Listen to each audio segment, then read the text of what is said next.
Vous êtes prêts? Oui, moi je vais pas. D'accord. Ce que vous allez faire, vous allez projeter, partager votre écran comme ça. Vous faites la présentation, après vous pouvez déconnecter. D'accord. D'accord.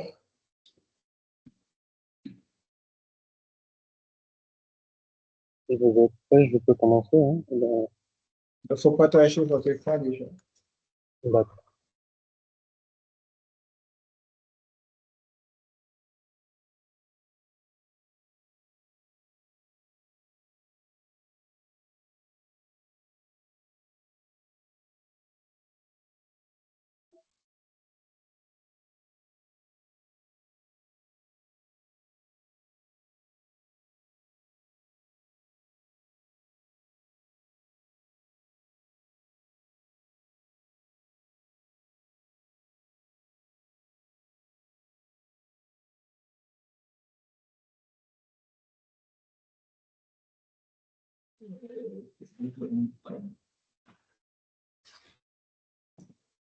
Bonsoir.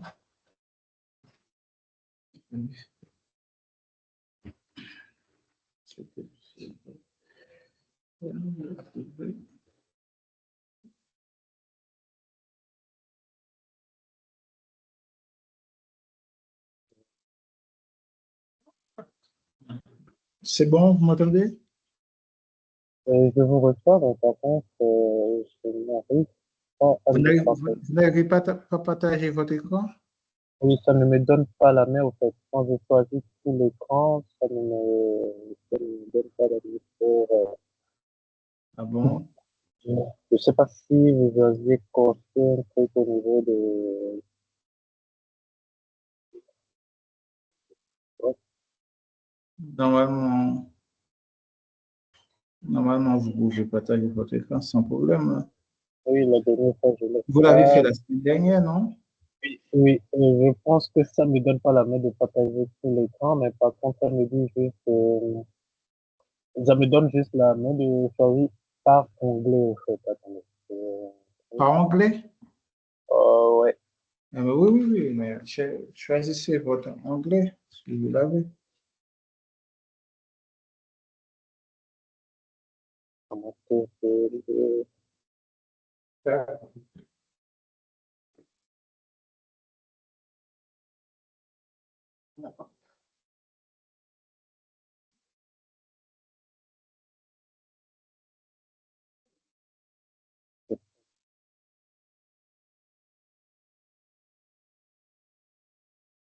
je sais pas si vous voyez le partage.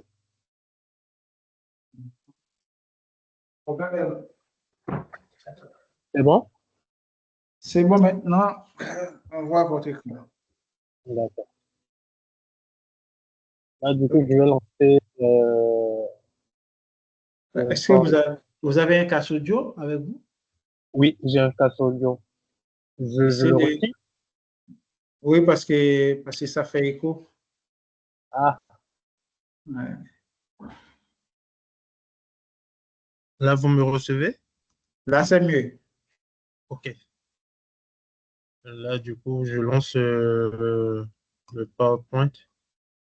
Oui, d'accord. Allez-y, vous avez 15 minutes.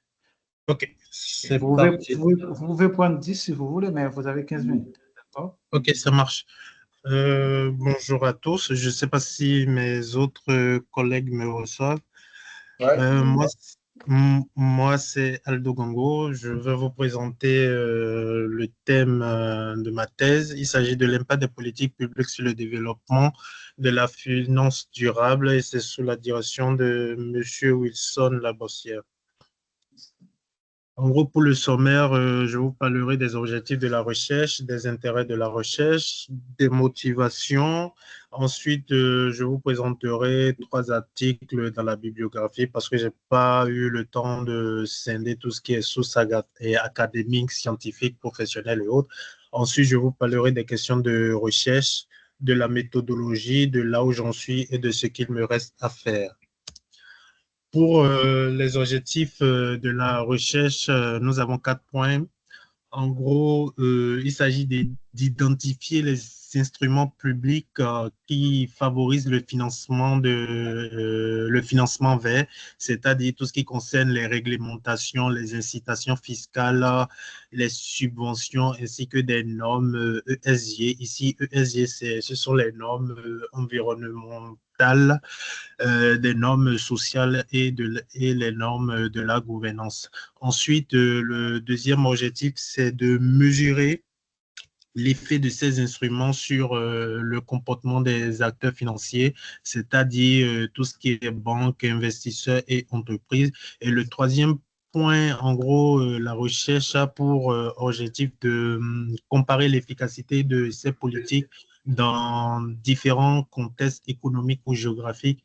Et pour finir, le dernier objectif de ma thèse, c'est de proposer des recommandations de politiques publiques efficaces. Ensuite, pour le troisième point en tout cas, le troisième point, c'est-à-dire les intérêts de la recherche, nous avons scindé en 4 parties, c'est-à-dire l'intérêt académique, l'intérêt professionnel, l'intérêt sociétal et l'intérêt personnel. En ce qui concerne l'intérêt académique, d'un point de vue scientifique, la recherche comble une lacune persistante sur l'évaluation réelle des politiques publiques dans la structuration de la finance durable. C'est-à-dire qu'il y a beaucoup de travaux qui traitent la finance verte comme une innovation de marché, mais peu explorent l'articulation fine entre incitation, régulation et gouvernance. Donc, ici, l'intérêt académique de ma recherche, c'est de proposer une approche comparative interdisciplinaire entre les différentes littératures existantes sur mon thème. En ce qui concerne l'intérêt professionnel, cette thèse me permettra de me positionner comme un expert entre finances publiques, politique publique et transition écologique. En gros, elle me prépare plutôt voilà, à des postes dans des institutions publiques, les agences de régulation ou encore tout ce qui est département RSE, ESG dans les entreprises ou établissements financiers. En ce qui concerne l'intérêt personnel, le sujet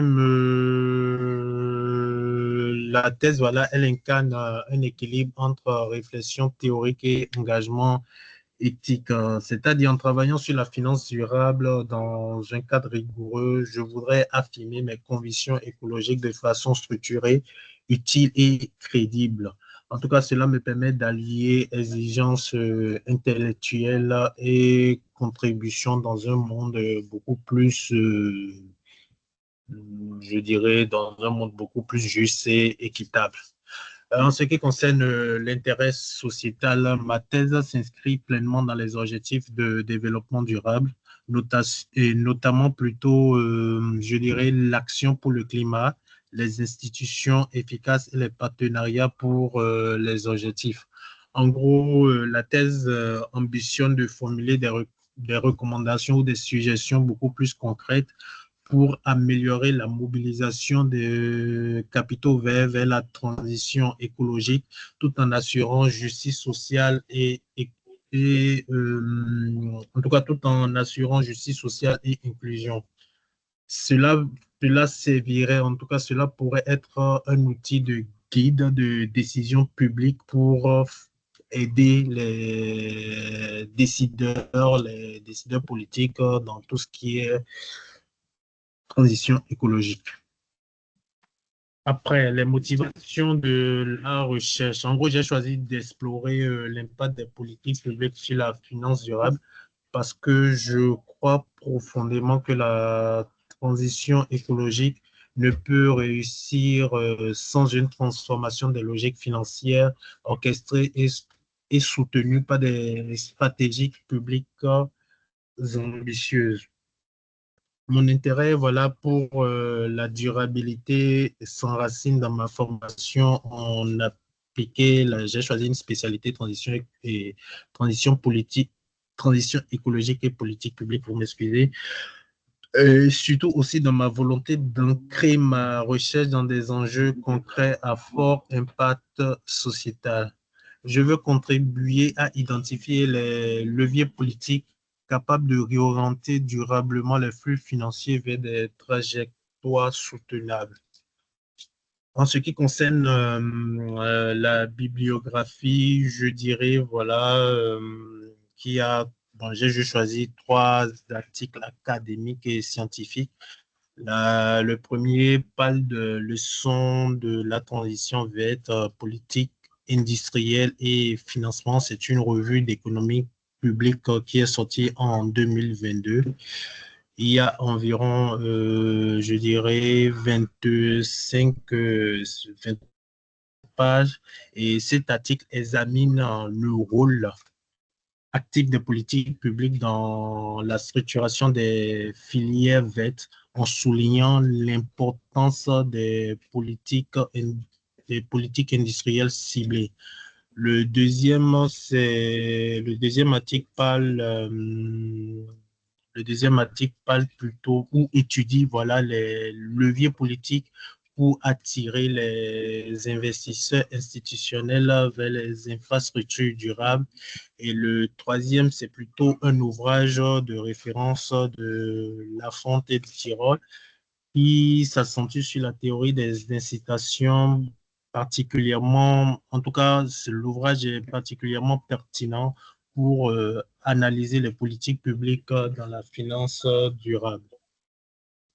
Ensuite, les questions de recherche. La problématique centrale en tout cas la problématique centrale de la thèse, c'est dans quelle mesure les politiques publiques influencent-elles le développement et l'efficacité de la finance durable dans un contexte national. Cette problématique, cette problématique vient de 4 questions secondaires, à savoir quel type de politiques publiques ont été plus déterminantes dans la promotion de la finance durable et quel est l'impact mesurable des incitations publiques sur le développement des instruments financiers verts.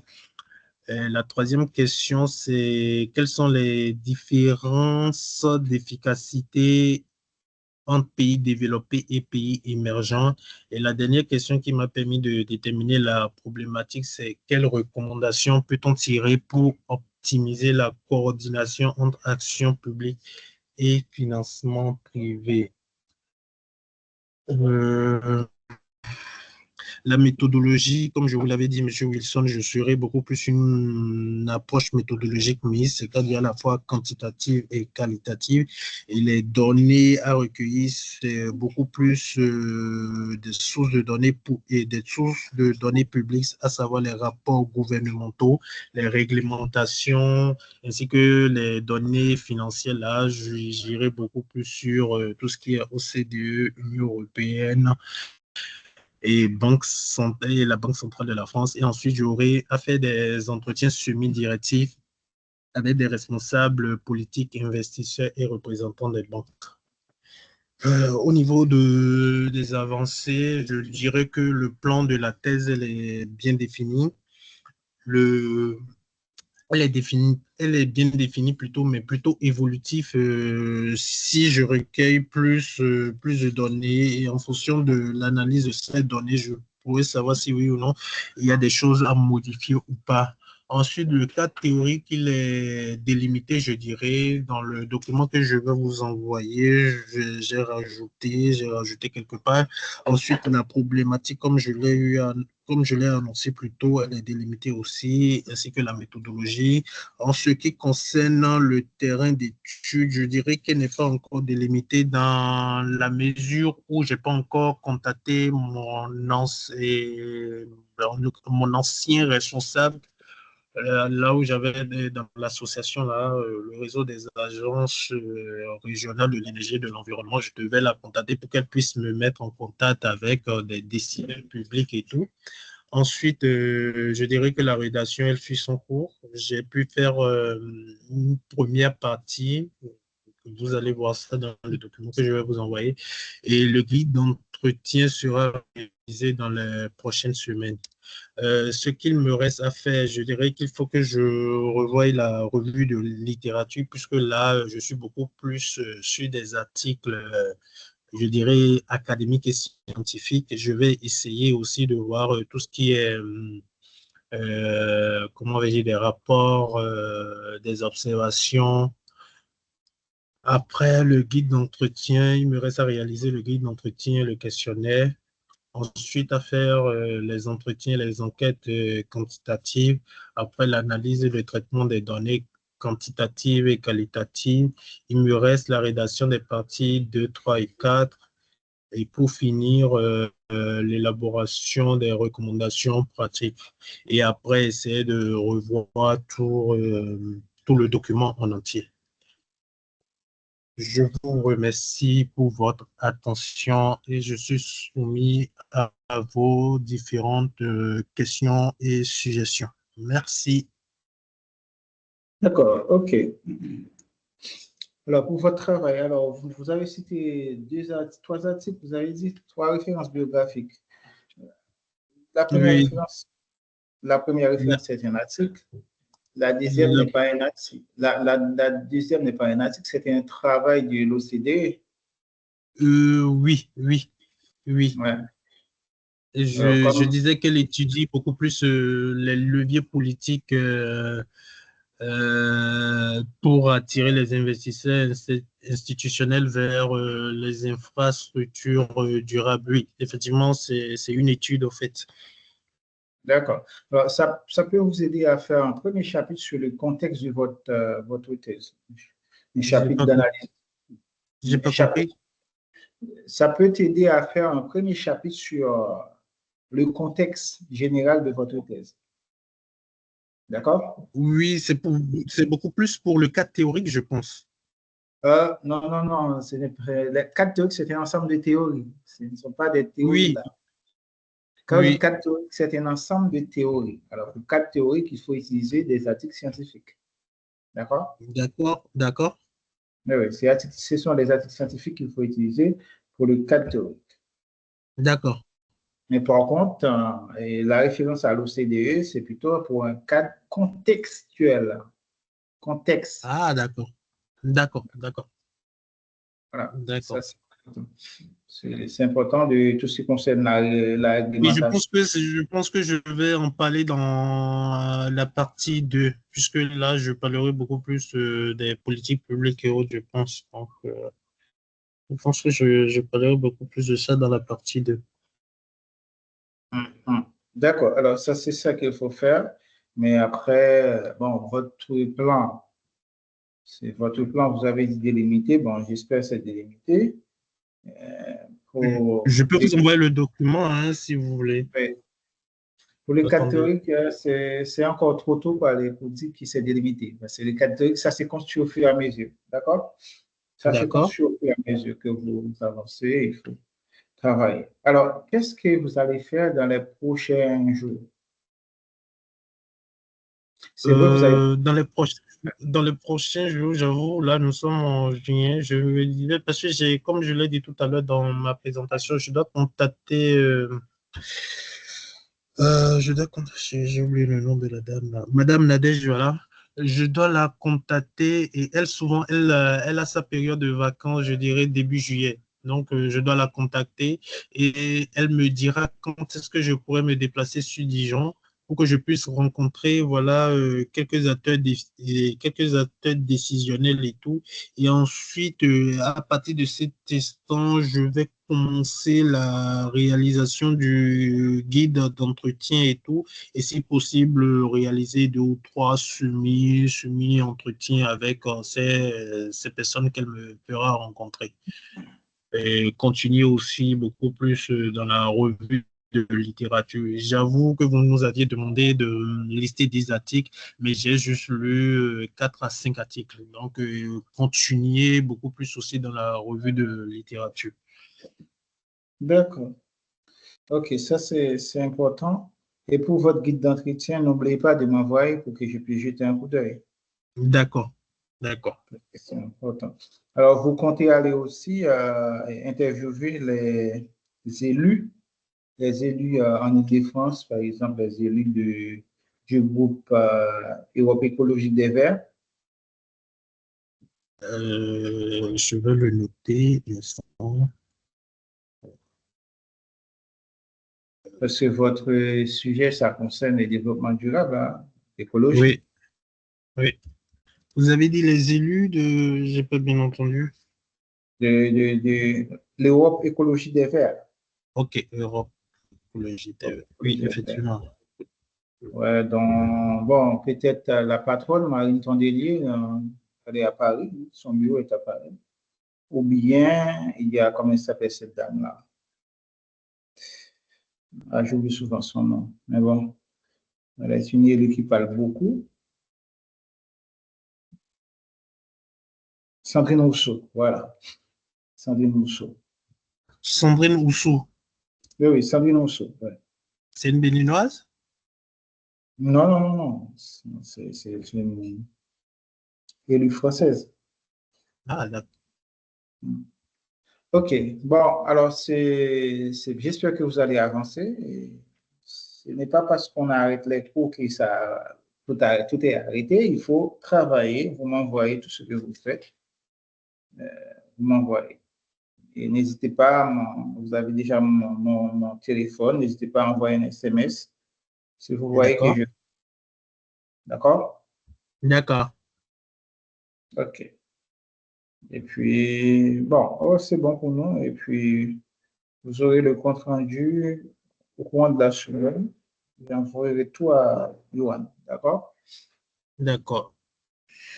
D'accord. Comme je vous l'avais dit, Monsieur Wilson, je suis un peu imparti et tout au niveau de, comme vous l'avez dit, le compte rendu. Donc, j'avais aussi dit ça à Madame Yuan. Elle me faisait comprendre dès que la présentation est faite et tout, de lui laisser un mail parce que j'en ai besoin. Oui, oui, oui, oui, oui, c'est bon. Vous pouvez Ouais. l'écrire comme ça, je m'en occupe du reste. D'accord. Ça marche. Merci beaucoup, Monsieur Wilson. De rien. OK. Le prochain, la prochaine. Não, Juliana, não. Euh, É só isso que passa lá para esse. d'accord. C'est ah, c'est possible? Oui, personne. Ouais, vous venez vous projeter, là. Ah, Vous projetez comme ça, on voit. oui. C'est juste comment on fait ça? La figure de film. Je suis pas branchée là-bas. Ah, d'accord, oui. D'accord.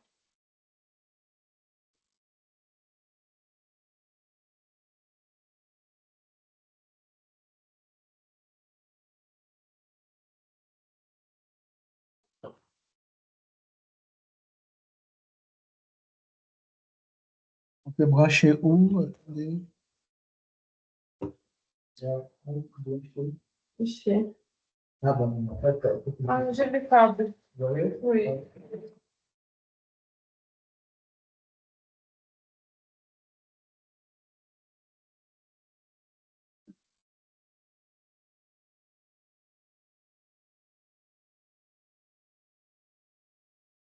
Non, c'est plus. Non, la détecteur. La table là. Ah non, je pense que ça. Là, c'est le point là. D'accord.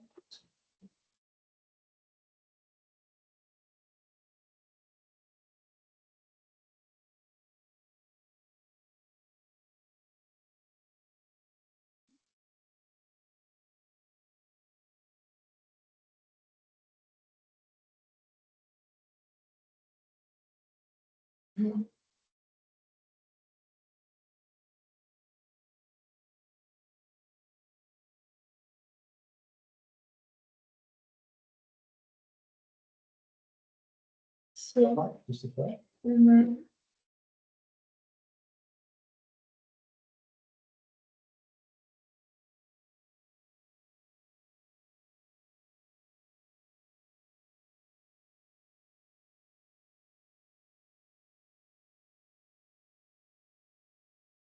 C'est bon.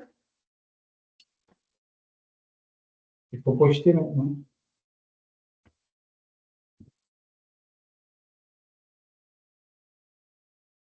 Hmm. Tout. Non, non. Après, c'était quoi, ceci? Non, non. Non, ici.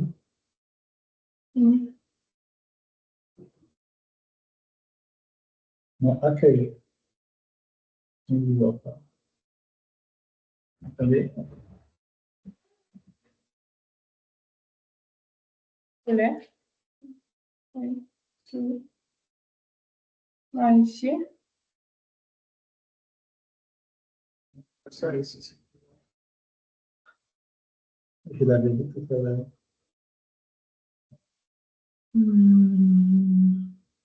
Oui, ici.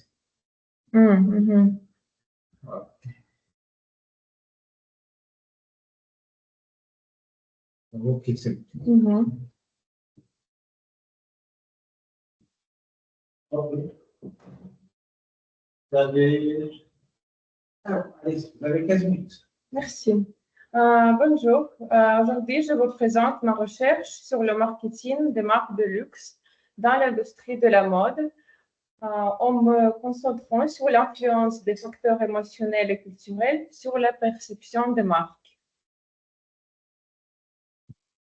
Cette recherche est importante à plusieurs niveaux. Sur le plan académique, elle propose une meilleure compréhension des mécanismes de perception du luxe. Sur le plan professionnel, elle peut aider les marques à adapter leur stratégie. Et personnellement, j'ai une passion pour l'univers du luxe et ses dynamiques psychologiques. Et sur le plan sociétal, elle permet de mieux comprendre l'évolution des valeurs dans nos sociétés. Ma motivation vient de ma passion pour le marketing et le luxe. Je voulais créer un pont entre théorie et pratique et proposer des solutions concrètes pour des marques de mode de luxe. La question centrale de ma recherche est comment les émotions et la culture influencent-elles la perception des marques de luxe. J'ai formulé deux hypothèses. Les émotions et la culture augmentent la fidélité à la marque, c'est la première. Et la deuxième, les jeunes valorisent plus l'intensité et l'ethnique plus que le prestige pur. Méthodologie. Je vais utiliser une méthodologie mixte. C'est des entretiens qualitatifs avec 20 à 25 consommateurs de luxe et un questionnaire quantitatif auprès de 500 personnes. Je vais analyser les données avec une vivo pour les qualitatifs et SPSS pour le quantitatif. Pour ma revue de littérature, j'ai utilisé des sources académiques comme Google Scholar ou Springer Link. J'ai étudié des théories classiques comme celles de Veblen, Baudrillard ou Caffera en appliquant au contexte du luxe. À ce stade, la problématique pour moi est définie et les sources sont identifiées. Ce qu'il me reste à faire, il me reste à réaliser les entretiens, à analyser les données, à rédiger les chapitres empiriques et à formuler les recommandations pour les marques. C'est tout. Merci. C'est un peu court, en 3 minutes. Et la littérature? La littérature? Vous n'avez pas parlé de la littérature? Ah oui, je n'ai pas parlé, mais je peux parler comme ça. Parce qu'on ne peut pas réaliser des entretiens sans littérature. Il faut ajouter la littérature, oui. Alors, le livre, c'est pour la France ou... Pour la France, oui. Et en général, je parlais de luxe, c'est pour la France aussi. Alors, pour les entretiens, c'est où? Pour réaliser ça en France? Oui, en France, en France. À Paris ou dans toute la France? Non, dans toute la France. Toute la France. Oui. Oui, je vais essayer. C'est combien de personnes? Qualitatif 20-25 et quantitatif après 500. 25. Et quantitatif? 500.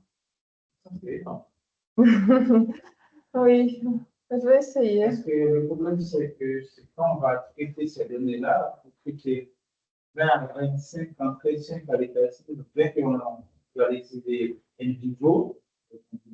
C'est très facile. Il suffit de paramétrer un niveau avec les vocabulaires que vous aimeriez que les gens utilisent. Pour faire les analyses. Mais par contre, 25, c'est beaucoup. Beaucoup. Et vous pensez pour combien? À peu près bon, je pense. Bon.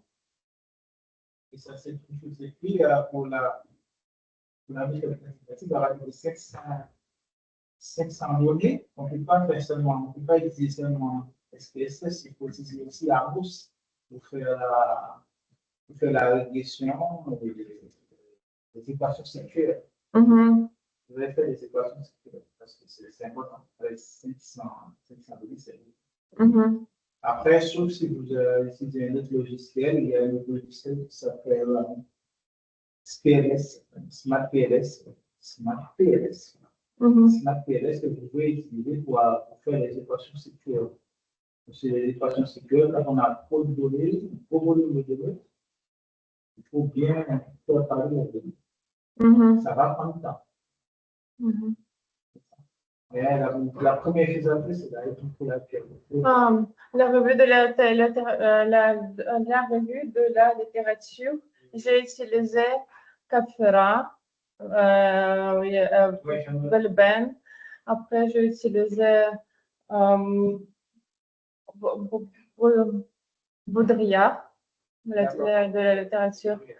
Oui. Vous n'avez pas les pages en tout? En tout, 23. Après, oui, je vais écrire. Après, j'ai utilisé Epstein pour la littérature. Et j'ai utilisé Hofstede.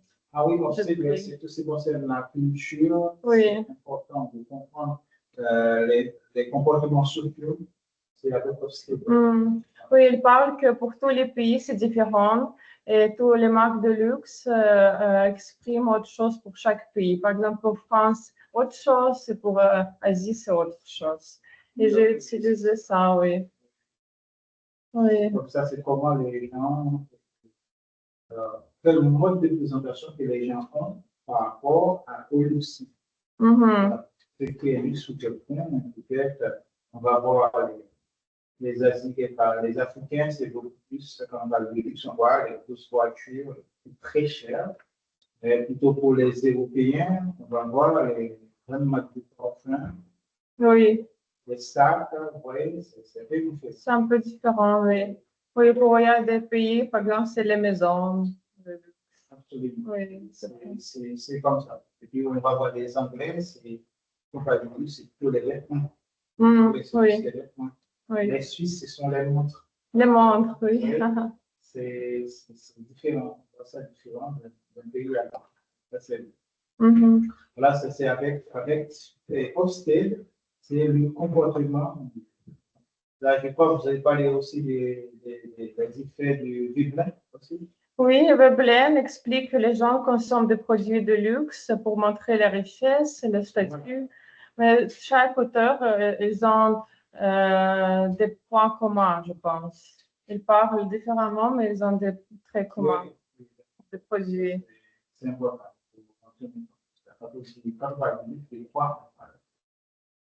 Oui. Alors ça, il faut arriver jusqu'à 60 pages. 60, d'accord. Mais c'est pour deuxième année, pour 60, c'est ça? Ah ouais, mais si vous pouvez terminer 60, vous commencez vos entretiens, ce serait bien. Comme ça, en troisième année, on vient jusqu'à la soutenance. Ah oui? D'accord. C'est jusqu'à quand il faut terminer 60? Comment? C'est jusqu'à quand il faut terminer 60? Bon, au milieu de la deuxième année, si janvier peut-être. D'accord. Et c'est quel programme il faut utiliser pour 500 entretiens? Pour la question, c'est ça. Oui, pour 500. Ah, 500, ok, en fait, oui, ça, par contre, vous pouvez demander à Sphinx. Vous écrivez Sphinx, c'est pour les étudiants, c'est gratuit. C'est pour une année seulement. Si vous n'êtes pas prêt, il ne faut pas demander la licence.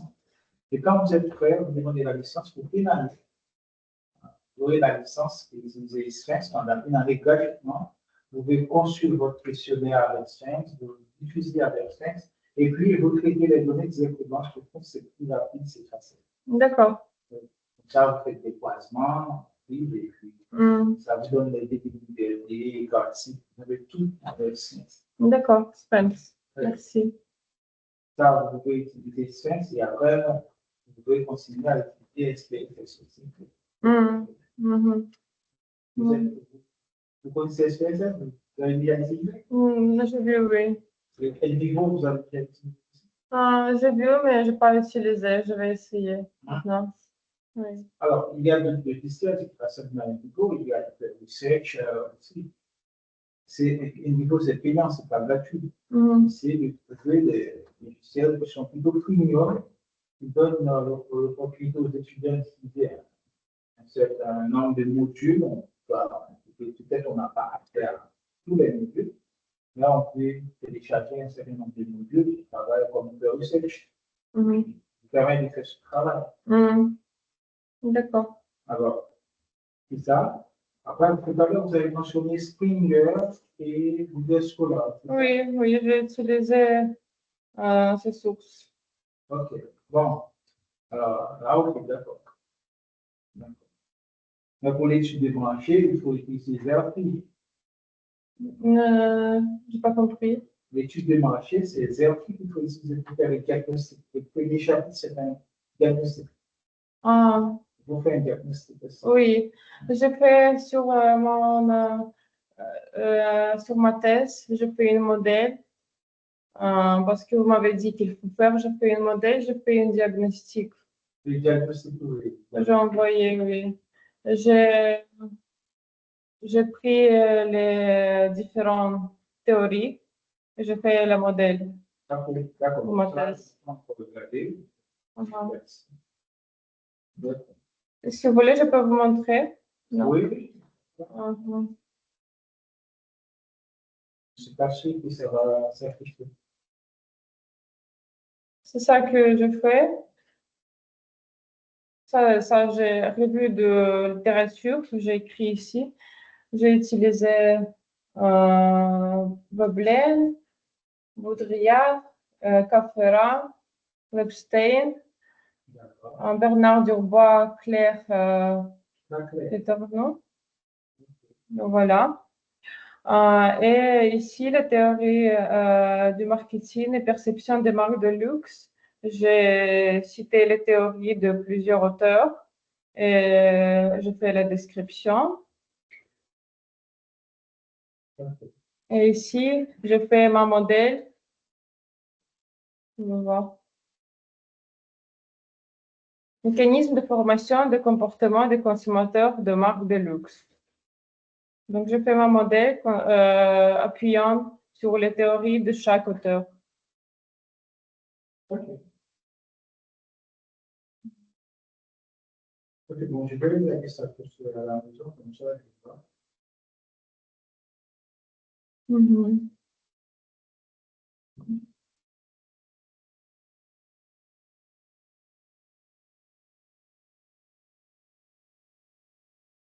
OK, c'est bon. Merci. Ah, t'as pas fait?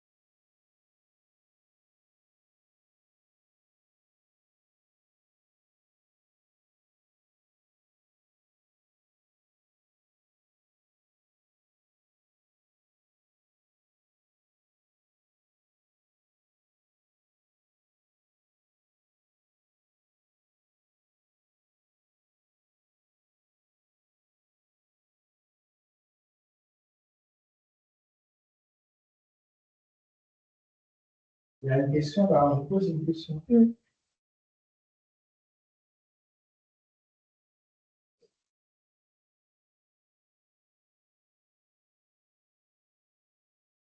Ah.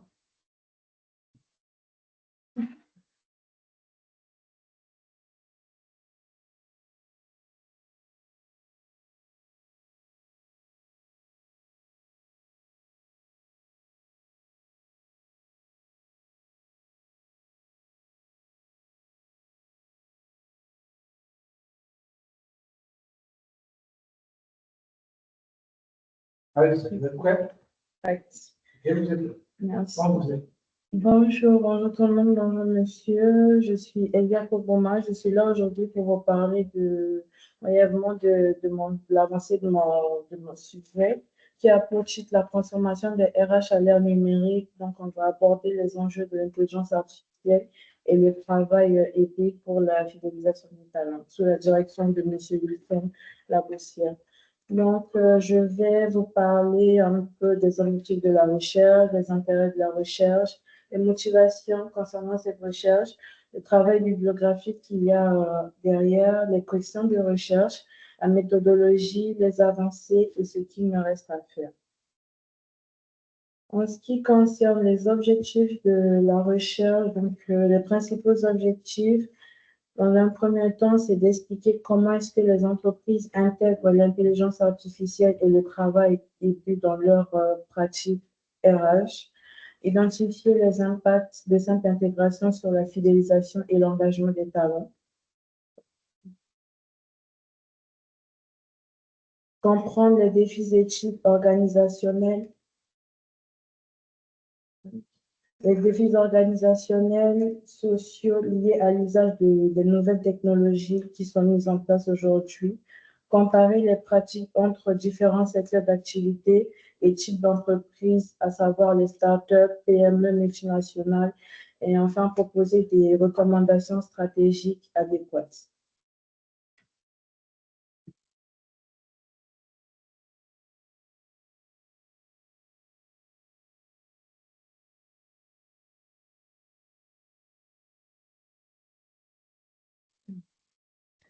Désolée.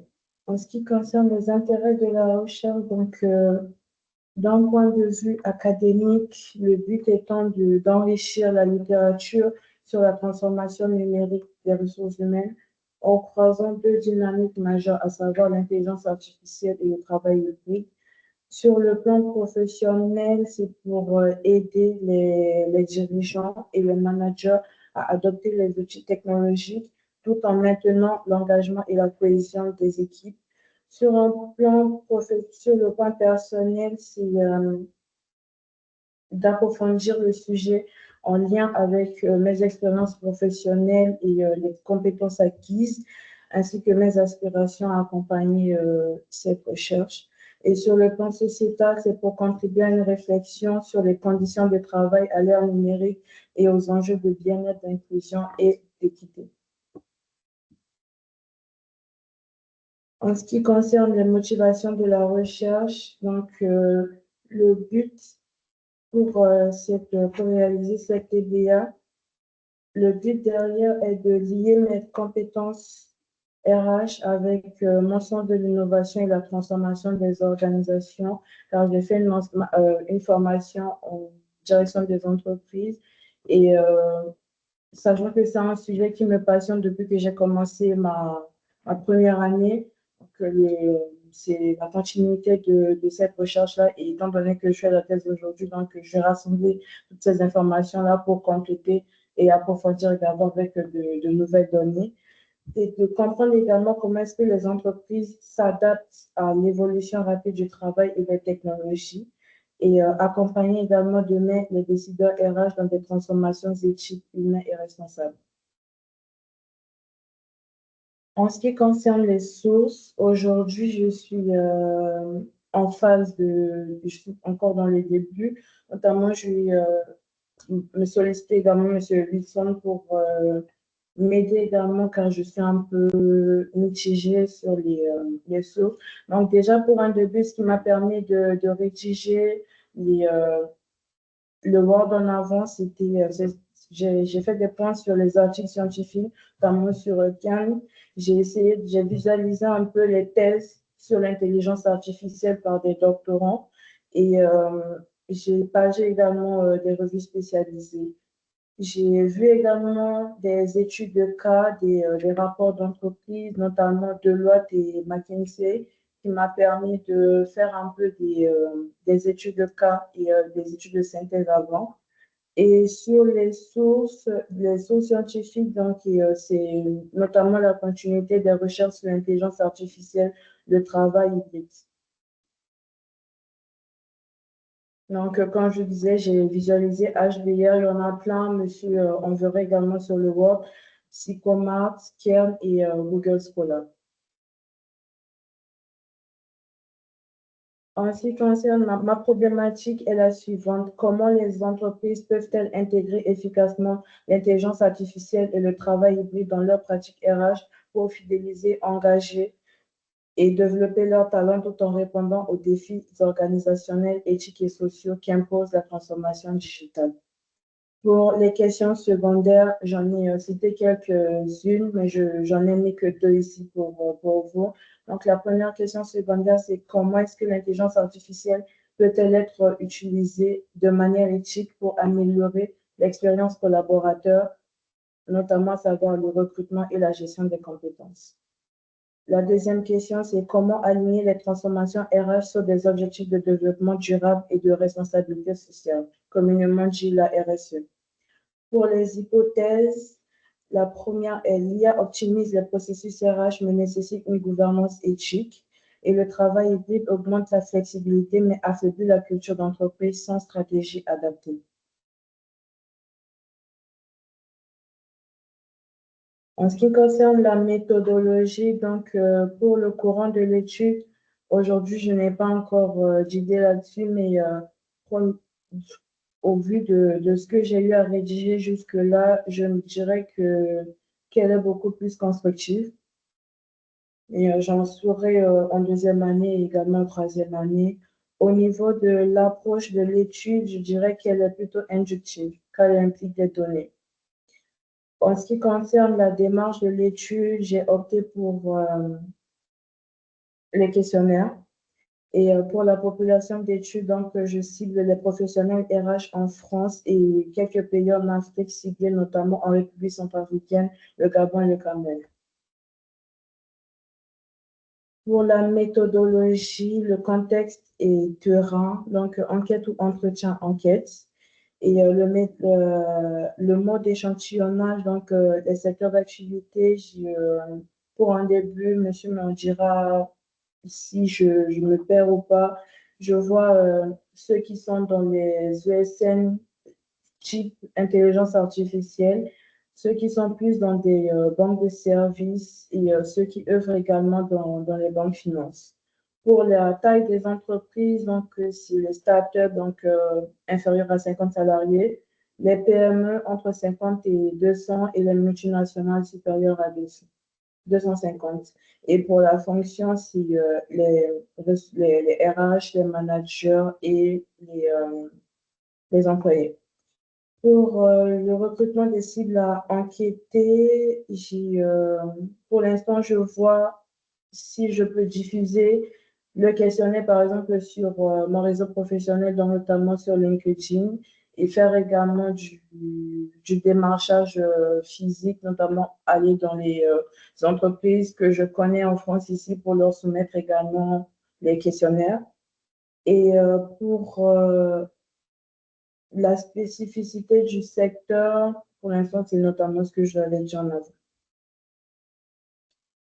En ce qui concerne l'avancée, si le cadre théorique est délimité ou finalisé, je dirais plutôt qu'il est en cours, elle n'est pas encore décisive. Le plan de la thèse également, j'attends également que lorsque vous lirez le Word, que vous me dites si le nouveau plan que j'ai proposé est plutôt adéquat. En ce qui concerne la problématique dont j'ai vu avec vous, elle est délimitée. Et la méthodologie, j'ai fait valider auprès de vous également en ce qui concerne le questionnaire. Et le terrain, je suis plutôt en phase d'étude, donc je ne suis pas encore décisive là-dessus. Et j'ai déjà commencé la rédaction et le questionnaire n'est pas encore rédigé. Ce qui me reste à faire aujourd'hui, c'est approfondir la revue de littérature. Aujourd'hui, j'ai pas encore une revue de littérature assez coriace. J'ai commencé à lire le livre d'Emmanuel Baudin qui parlait qui parlait également de l'intelligence artificielle. Donc, j'en ai mis également quelques références dans mon Word, mais pour l'instant, j'ai pas encore assez une base de revue de littérature solide. Et j'aimerais également que vous puissiez me montrer comment est-ce que je pourrais commencer par par la première partie avec la revue de littérature, s'il y a un plan ou une méthode spécifique à rédiger, s'il faut d'abord lister les œuvres et dans l'ordre. Donc, pour l'instant, j'ai pas encore bien compris, donc j'attends vos recommandations. Et il y a la collecte de données à faire, donc rédiger les entretiens, l'analyse des données suite au questionnaire, la rédaction de la première partie qui n'est pas encore finie, la deuxième et la troisième, et vous soumettre après pour la validation et la relecture. Je suis arrivée au terme de ma présentation. Je vous remercie. D'accord, ok. Bon. Je peux vous commencer à lire le livre d'Emmanuel Baudin. Et quand il a été publié, ce livre? Et ça,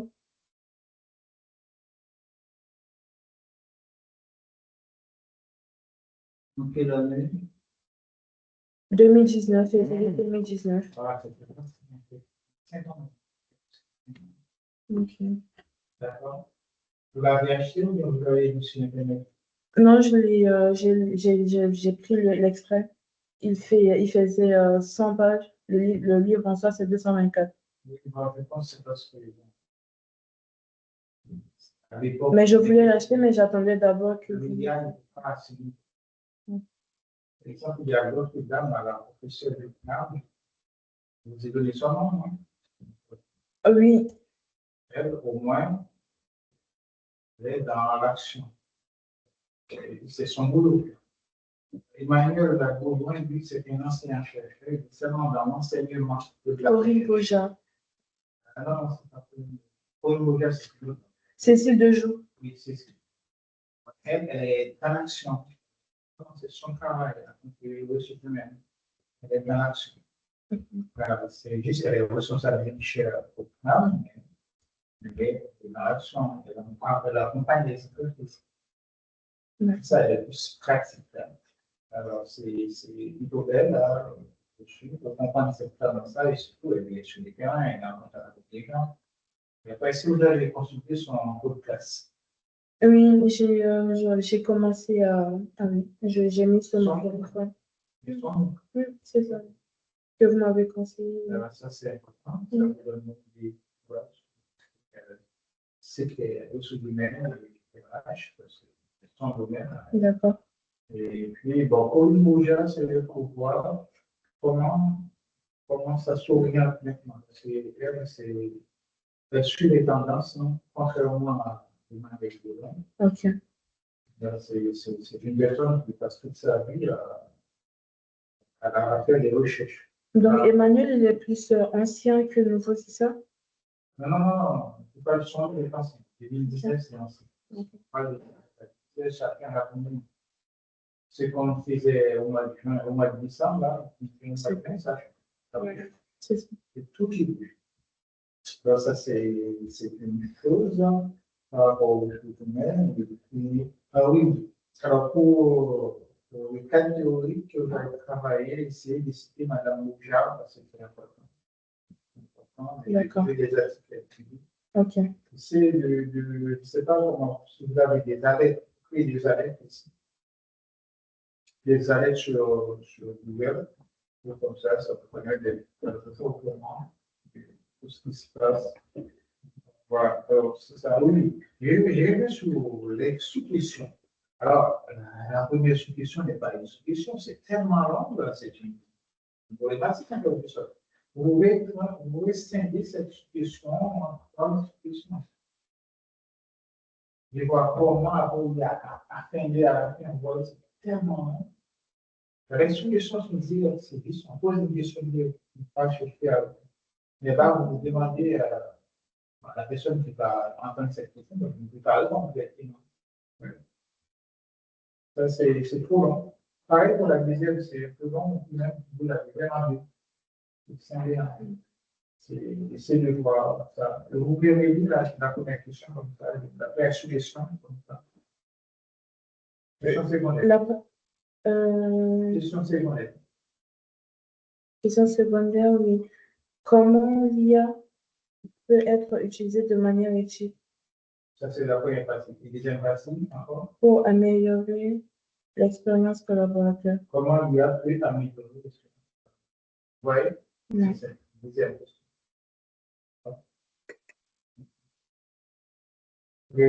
Ces sous-questions, ce sont des questions directes. Ok. Sinon, on formule un but problématique.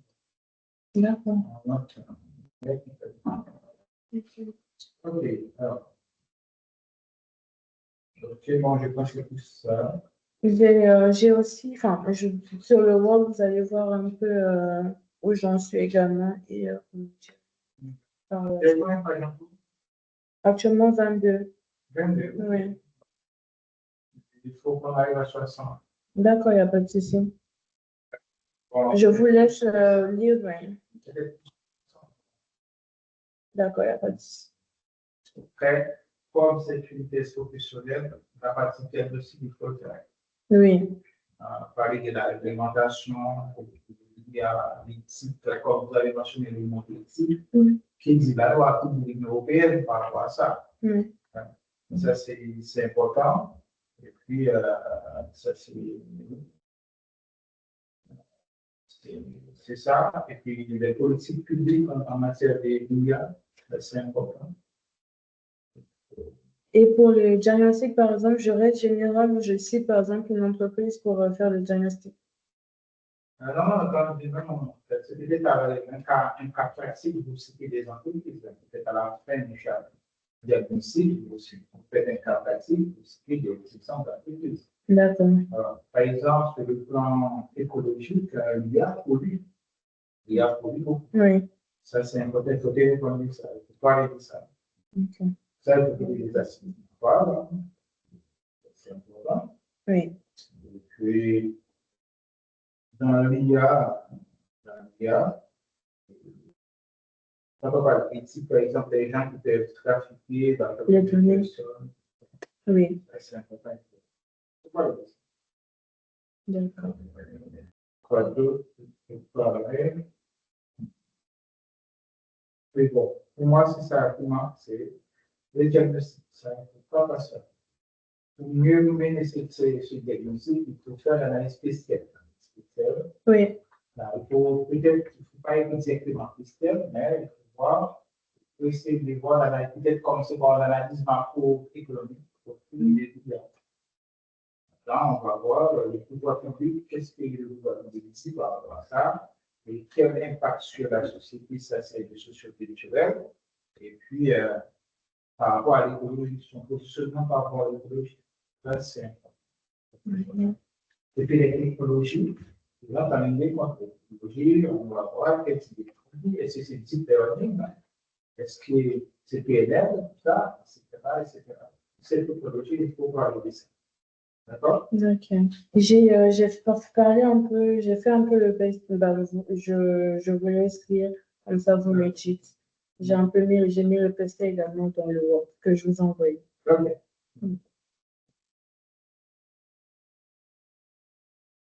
Bon, c'est bon. Merci.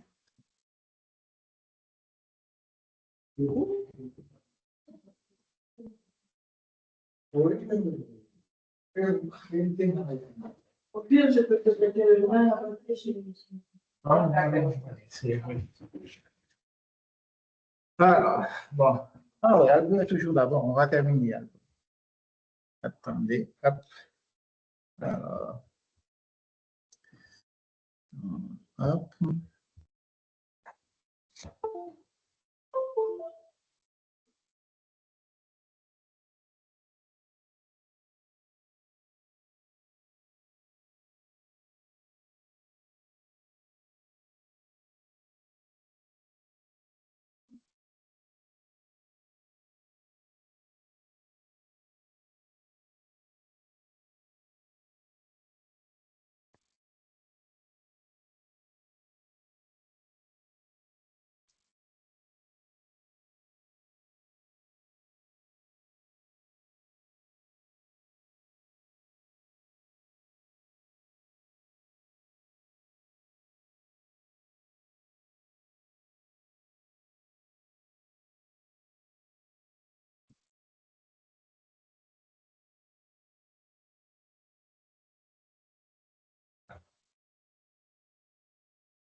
Bonjour tout le monde.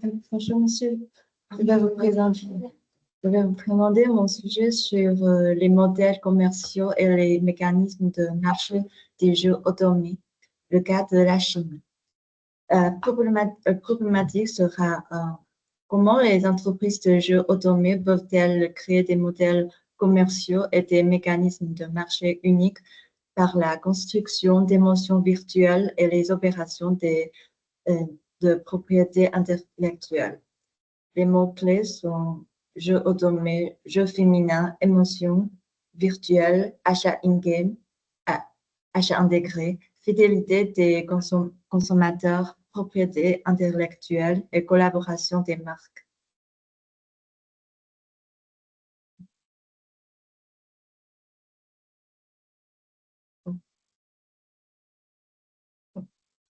Le concept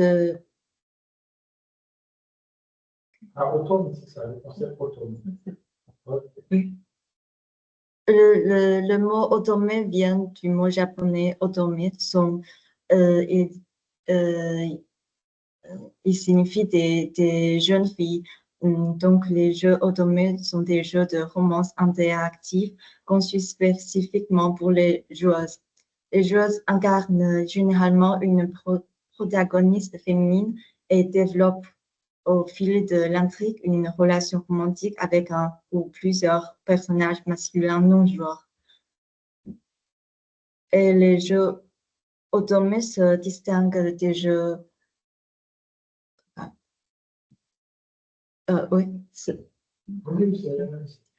se distinguent des jeux vidéo traditionnels. Leur valeur fondamentale réside dans la création d'une intimité virtuelle personnalisable, favorisant la fidélisation des utilisateurs et une consommation fréquente.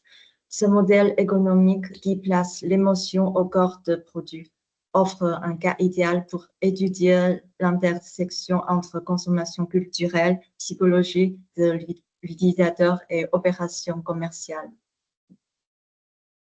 Et les différents modèles et les équipements soutenants. D'après le modèle économique des appareils utilisés, les jeux automés peuvent être grossièrement classés selon deux types. Premièrement, ce sont les jeux payants, buy-to-play, et les jeux gratuits avec achat intégré, c'est-à-dire free-to-play with in-app purchase. Les jeux automés payants sont généralement disponibles sur PC et l'achat du jeu est soumis à un paiement unique et certains peuvent inclure des extensions téléchargeables. Et ce type de jeu offre un contenu complet et des intrigues cohérentes, mettant l'accent sur l'immersion narrative et la création de personnages. Ils sont limités par la plateforme et la mode de jouer. Leur nombre d'utilisateurs est relativement faible. Et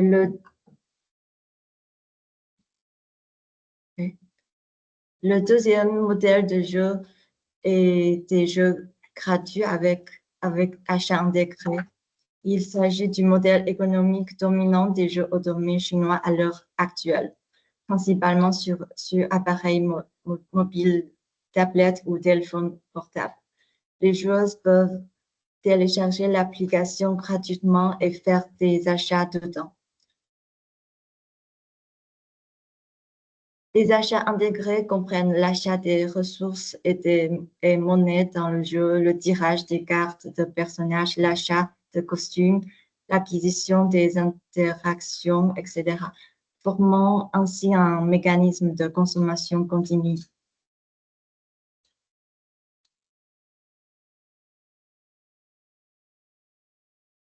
Et ce modèle stimule la consommation par les émotions, met l'accent sur la liaison des rôles et la compagnie émotionnelle, génère une forte fidélité et une forte propension à payer par des utilisateurs.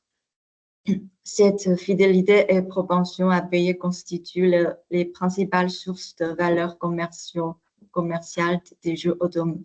Ce type de jeu automé est le principal objet de recherche de cette étude. le plan. La première partie sera sur l'industrie des jeux automés en Chine. Chapitre 1, c'est le contexte des jeux automés. Section 1, état de recherche et revue de littérature. Section 2, marché, histoire et développement, chiffres, tendances. Section 3, seront comportement des joueuses, qui sont-elles, l'évolution, la préférence et leur fréquence de jeu. Le deuxième chapitre portera sur les modèles économiques existantes dans l'industrie des jeux automés. La section 1 sera étude de cas des jeux automés représentant en Chine et les éditeurs de jeux, c'est-à-dire les entreprises qui fabriquent. Section 2, passage en revue de modèles opérationnels. Section 3, ce sont les défis, problèmes et polémiques. Deuxième partie portera sur l'industrie dérivée des propriétés intellectuelles des jeux automés. Chapitre 1, c'est l'économie des produits dérivés des jeux automés. Section 1, la chaîne industrielle des goodies. Les goodies, ce sont des produits dérivés des... Section 2, l'état du marché. Section 3, c'est le marché des produits Farnsworth, c'est-à-dire c'est pas les entreprises qui fabriquent les produits, ce sont les consommateurs qui fabriquent les produits. Ah, ok, d'accord.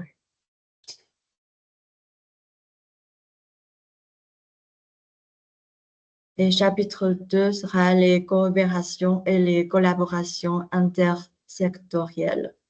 Il sera les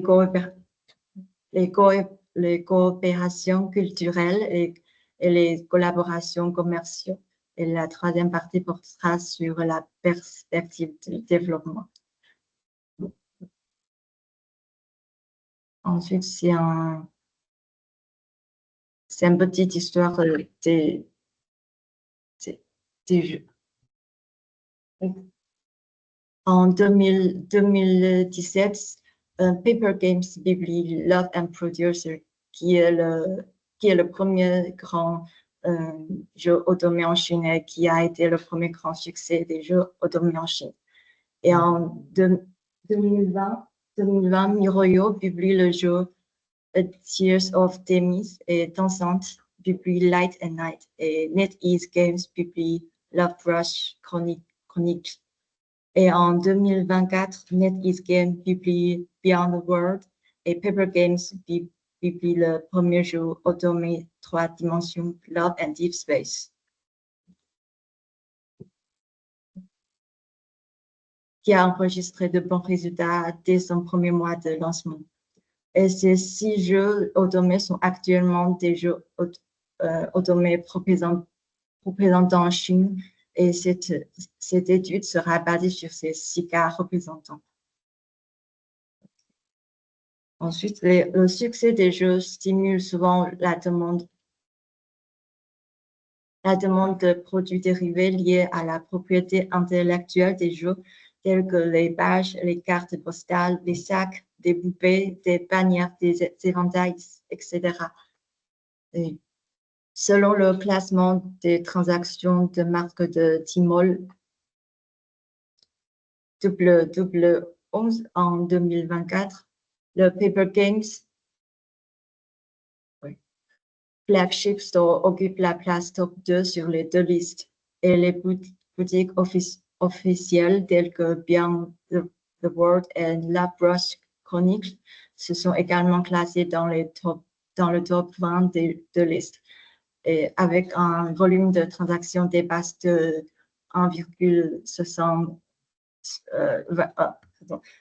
97 millions d'euros. Outre les produits liés à la propriété intellectuelle, les restaurants à thème, les boutiques éphémères et les expositions d'animés sont également devenus un élément important de la chaîne. de la chaîne industrielle des jeux automés. Et en 2024, de nombreuses marques telles que TQ, KFC, Lawson, Holyland et AT ont collaboré avec les jeux. Ces offres co-marquées ont déclenché une forte hausse d'achat parmi les joueuses en raison de leur rareté.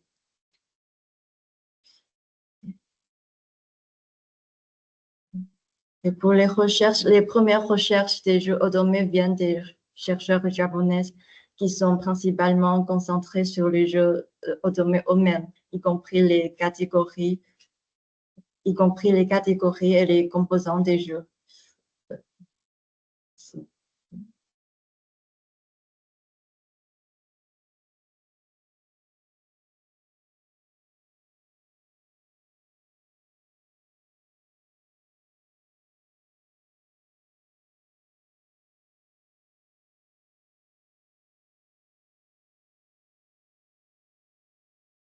Et avec le développement technologique et l'expansion du marché des jeux féminins, les types et les formes des jeux automés n'ont cessé de s'enrichir au Japon. Durant cette période, les recherches sont concentrées sur les textes narratifs et l'expérience des utilisateurs. Facile de recherche. Et en Chine, les recherches ont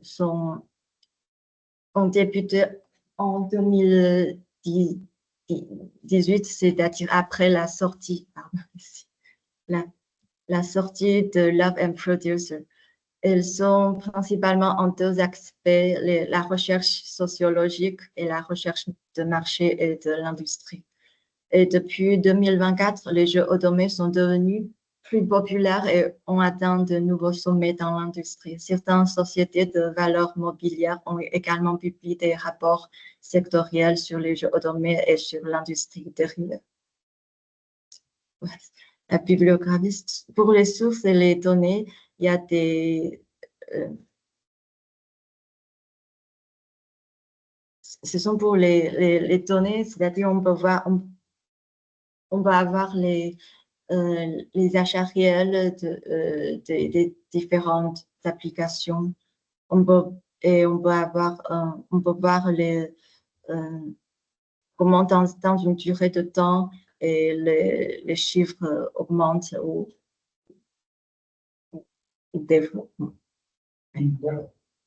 Et pour les rapports de l'industrie, on a l'étude approfondie sur l'état actuel du marché chinois des jeux destinés aux femmes et rapport prévisionnel sur les perspectives de développement 2022 à 2029.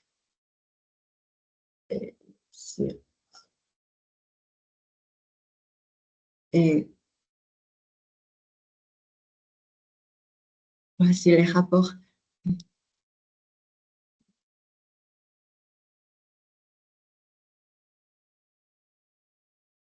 Et thème spécial sur l'économie des goodies, explorer les causes de la forte prospérité du marché des goodies et la valeur de propriété intellectuelle.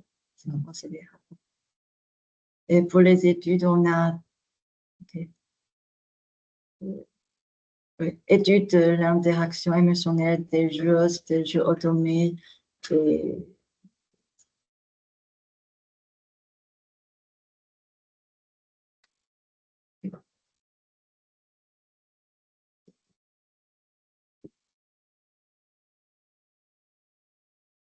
et recherche sur l'impact des jeux d'amour à vocation féminine sur la socialisation des jeunes joueuses. Et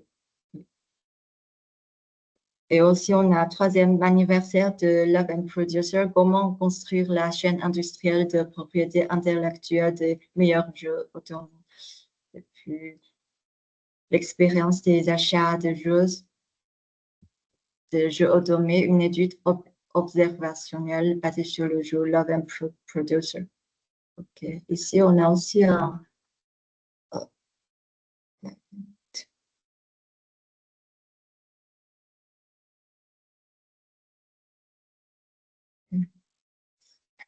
c'est une clip. Ici, c'est les études quantitatives questionnaires que j'ai rédigées, mais c'est pas encore parfait. On a cinq aspects. D'abord, c'est sur l'information de base sur le joueur, âge et niveau d'études et statut professionnel actuel. Et, deuxième partie sera sur la situation au jeu automé. Depuis combien de temps jouez-vous automé? Combien de temps jouez-vous en moyenne par semaine? Et auquel des jours suivants avez-vous joué? Et quels sont les critères que vous privilégiez pour choisir un jeu automé?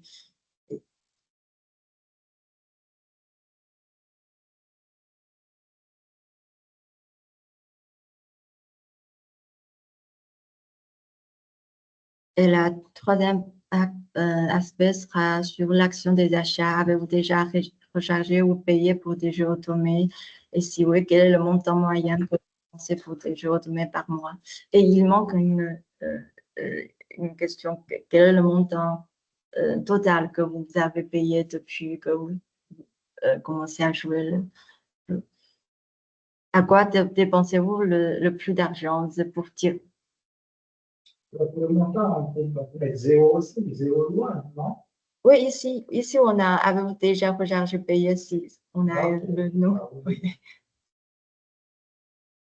Si c'est oui. Oui, si oui, oui. Okay.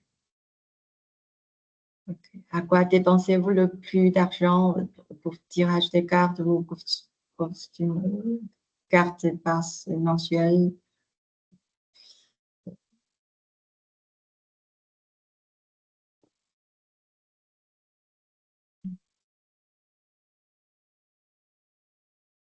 Oui, et les jeux automés ont-ils impact sur vos autres dépenses? Et souvent, personnellement, généralement pas. Le quatrième partie sera sur les produits dérivés et consommation intersectorielle. Et avez-vous déjà acheté des goodies de jeux automés?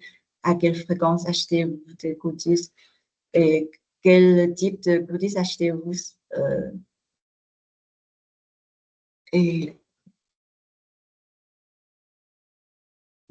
où, sur quelle plateforme que vous utilisez pour acheter des produits?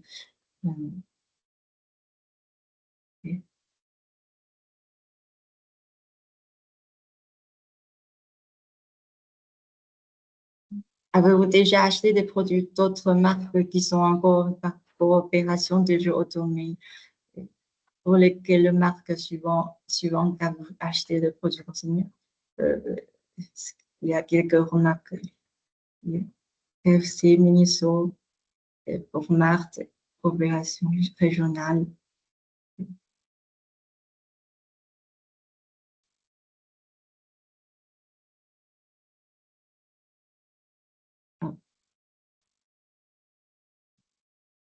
Pensez-vous que les activités co-marquées ont un impact sur votre comportement de consommation dans le jeu? Avec quel type de marque souhaitez-vous que les jeux automés soient associés à l'avenir? Restauration, accessoires, vestimentaires, beauté et soins de la peau, produits culturels et créatifs, produits de première nécessité et technologies virtuelles et luxe. L'expérience émotionnelle et attachement de l'utilisateur. Avez-vous développé un attachement émotionnel ou un sentiment d'amour pour certains personnages? Oui, très fort, oui, il y a peu, pas du tout. Avez-vous déjà une réelle réaction émotionnelle face à l'intrigue ou au personnage? Et quel aspect souhaitez-vous le plus pour avoir, pour pouvoir s'améliorer dans le futur? Et pour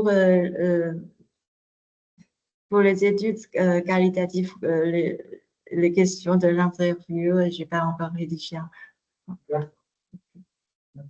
Et ici, Je peux ouvrir le lien? Oui, ça c'est le lien qui est en Oui, c'est un lien, c'est la coopération d'un jeu avec l'ambassadeur de France en Chine.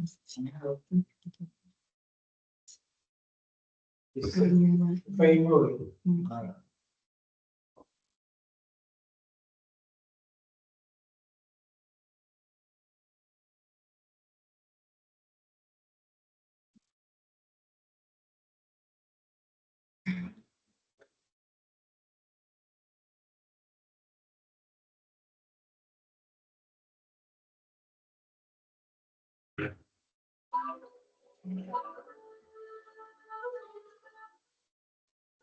Oui, ce sont les produits qu'on peut acheter.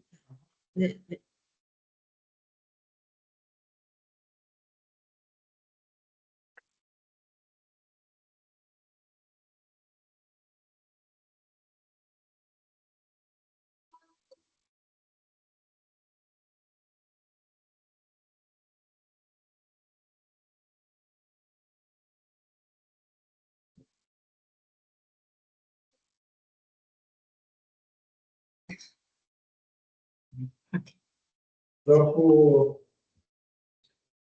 les jeux là, vous avez mentionné qu'il y a les frameworks. Oui, oui. Ouais, c'est clair.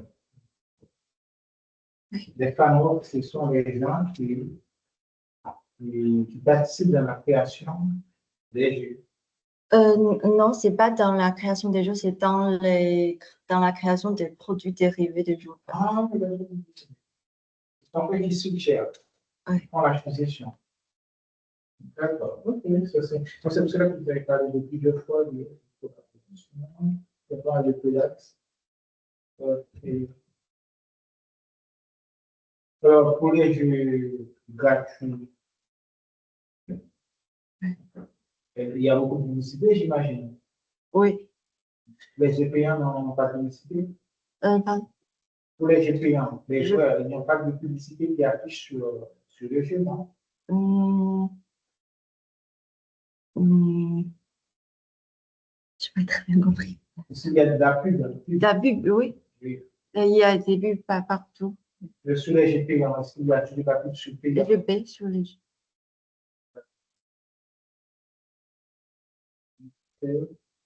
Mais quel est leur business model? Le business model, c'est seulement la produit dérivé. Il n'y a pas de la produit dérivé. Produits dérivés, c'est par exemple les pages. Les pages, ce sont quelque chose qu'on peut mettre dans. Et les stands des personnages et les poupées des personnages. Et, Qui joue? C'est seulement les femmes ou bien les hommes jouent aussi? les jeux, les hommes peuvent jouer, mais c'est pas, comment dire, les entreprises ne sera pas les traiter comme leurs consommateurs. Ok, d'accord. Merci, c'est seulement féminin. D'accord, ok. Eh bien, bon, c'est ça que vous allez faire. Et par contre, dans, dans, dans la règle de littérature, ça, il faut passer plus de temps, il faut bien justifier l'origine du sort. Il faut bien décider ça. Et comme ce sont des jeux, il faut parler de la clientèle pour segmenter. Les entrées de la clientèle, ce sont des femmes, ce sont des jeunes, moins jeunes, il faut bien expliquer ça. Il faut faire une étude de comportement. D'accord? Et puis, c'est sur les téléphones portables, c'est ça? Sur les téléphones portables et les tablettes. Les tablettes.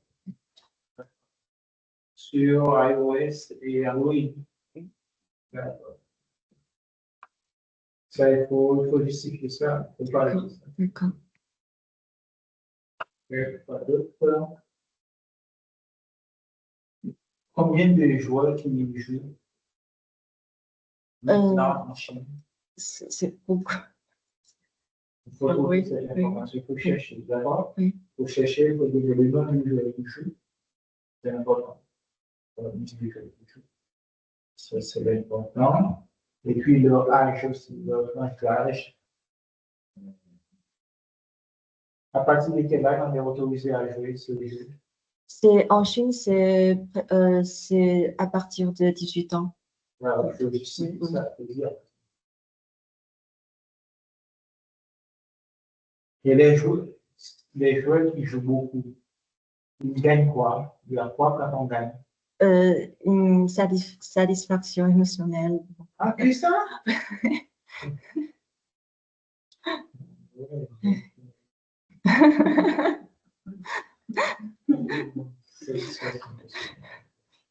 Oui, mais en fait, bon, comme on gagne, il faut voir les facteurs déjà. Je viens de voir le questionnaire, mais je pense qu'il faut réorienter le sujet. Ce serait plutôt les facteurs de motivation, l'analyse des facteurs de motivation des joueurs, des joueuses plutôt, des joueuses du jeu atomique. C'est ça. C'est ça qu'il faut voir, les facteurs de pourquoi ils sont. Elle joue toujours, pourquoi elle joue? Si elle n'est gagnée, elle n'a pas d'argent. Pourquoi elle joue? C'est ça, elle pose cette question-là, pourquoi elle joue? Il y a les facteurs de motivation, pourquoi elle règle. C'est ça. D'accord, ouais, c'est ça. Ok, les collaborations avec les marques que j'ai vu tout à l'heure, il y a des collaborations. Oui.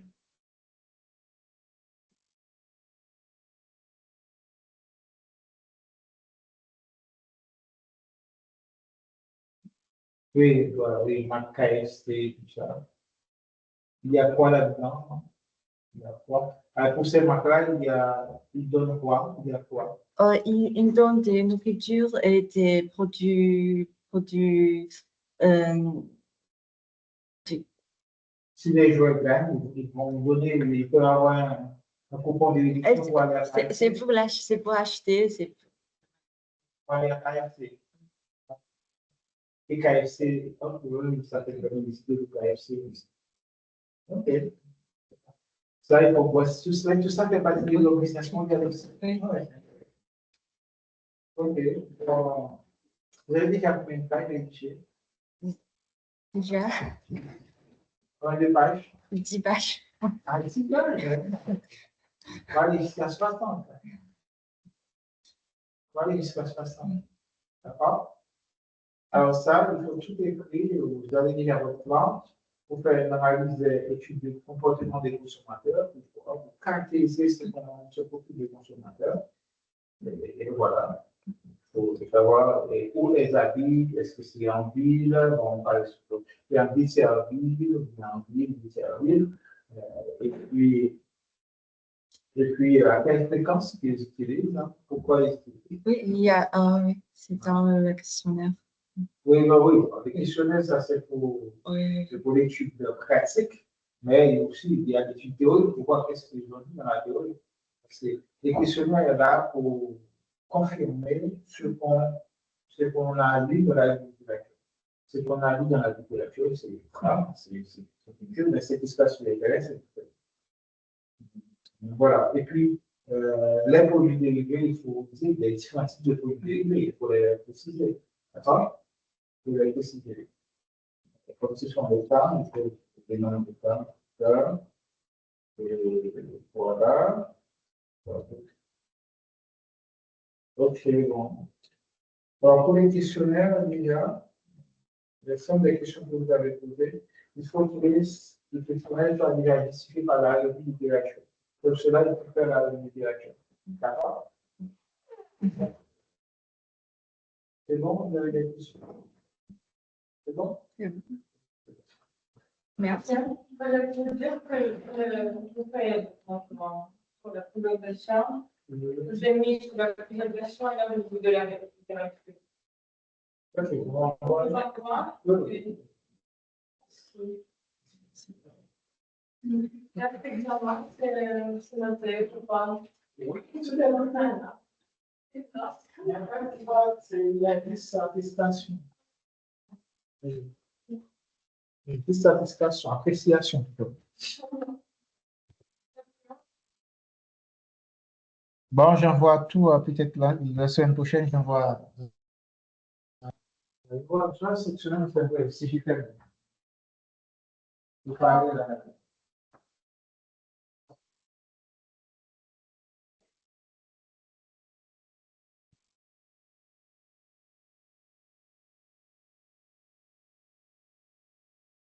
Vous envoyez la présentation. Là, c'est bien ce que je fais, comme c'est. Oui, c'est un coup. Vous êtes sur la bonne route. Il faut réfléchir. OK, Aldo, vous êtes connecté là? Et- Bon, eh bien, bon, je prépare tout, j'en ferai à Iwan, comme ça vous aurez la réponse là-bas.